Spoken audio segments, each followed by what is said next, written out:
केंद्रीय रक्षा मंत्री राजनाथ सिंह ने कहा कि जिस तरीके से मिलिट्री देश की सीमाओं की रक्षा करती है, उसी तरह आध्यात्मिक शक्ति देश की संस्कृति की रक्षा करती है। जब तक संस्कृति है, तब तक संतों और सन्यासियों की यह भूमिका बनी रहेगी। कहा कि विदेशी आक्रांताओं ने भारत की सांस्कृतिक चेतना को नष्ट करने का प्रयास किया। इसके लिए उन्होंने सबसे पहले संतों को निशाना बनाया, लेकिन इन विदेशी आक्रांताओं के आगे संत कभी नहीं झुके।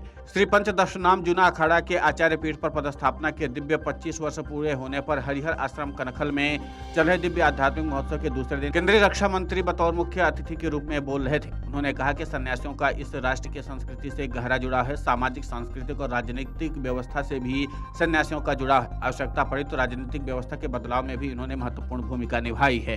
क्या कुछ कहा रक्षा मंत्री राजनाथ सिंह ने, खुद सुने उन्हीं की जुबानी। मैं मानता हूं सबसे महत्वपूर्ण यदि कोई चीज होती है तो वह सांस्कृतिक सुरक्षा। सीमाओं की रक्षा का दायित्व इस समय मेरे कंधों के ऊपर है और ये कंधे बराबर बदलते रहेंगे, जो भी भविष्य में पहले भी रहे। लोगों ने यह जिम्मेदारी संभाली है, आगे भी लोग इस जिम्मेदारी को संभालेंगे। लेकिन मैं मानता हूं कि मिलिट्री पावर यदि देश की सीमाओं की रक्षा करती है तो स्पिरिचुअल पावर भारत की अक्षुण संस्कृति की रक्षा करती है। यह मेरा मानना है। और आज के अवसर पर इससे ज्यादा कुछ नहीं है। एक बार मैं फिर से पूज्य और ऐश्वर्यानंद गिरी जी महाराज के चरणों में शीश झुकाकर प्रणाम करता हूं और उनसे यही मैं आग्रह करता हूं, जिद करता हूं, सदैव राज्य सत्ता में रहने वाले हम सब लोगों के ऊपर आपका आशीर्वाद बना रहे, आपका आशीर्वाद प्राप्त होता रहे। यही हमारी कामना है।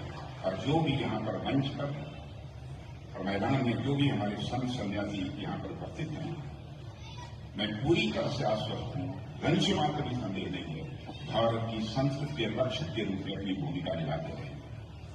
सत्ता में रहते हुए भी भारत की संस्कृति की रक्षा के लिए, भारत के सांस्कृतिक मूल्यों की रक्षा के लिए जो कुछ भी किया जा रहा है, जो बहुत संभव हो सकता है, वह मोदी के नेतृत्व में हम कर रहे हैं। आप देख रहे हैं, चाहे उज्जैन के महाकाल के मंदिर का प्रश्न हो, चाहे अयोध्या की धरती का रामलला का भव्य मंदिर बनते हुए जो आप देख रहे हैं वह हो, अथवा जो भी हमारे इस प्रकार के देवी देवताओं के अथवा जो प्रमुख तीर्थ स्थल हैं, वहां पर बुनियादी ढांचों के विकास का हो, यानी इंफ्रास्ट्रक्चर डेवलपमेंट का सवाल हो, जो कुछ भी हो सकता है भारतीय संस्कृति के इनरिचमेंट के लिए, उसके समृद्धि के लिए जो कुछ भी हो सकता है हम करने की कोशिश कर रहे हैं। लेकिन इतना ही पर्याप्त नहीं है। भविष्य में हमें पूरा विश्वास है कि इस भारतीय संस्कृति को और समृद्ध करने के लिए, इनरिच करने के लिए सदैव आप सबका मार्गदर्शन हमें प्राप्त। वीडियो डेस्क कमरुजाला.com। अगर आप ये वीडियो YouTube पर देख रहे हैं तो हमारे चैनल को सब्सक्राइब करें और बेल आइकन को दबाना ना भूलें। अगर आप Facebook पर ये वीडियो देख रहे हैं तो हमारे पेज को लाइक करें।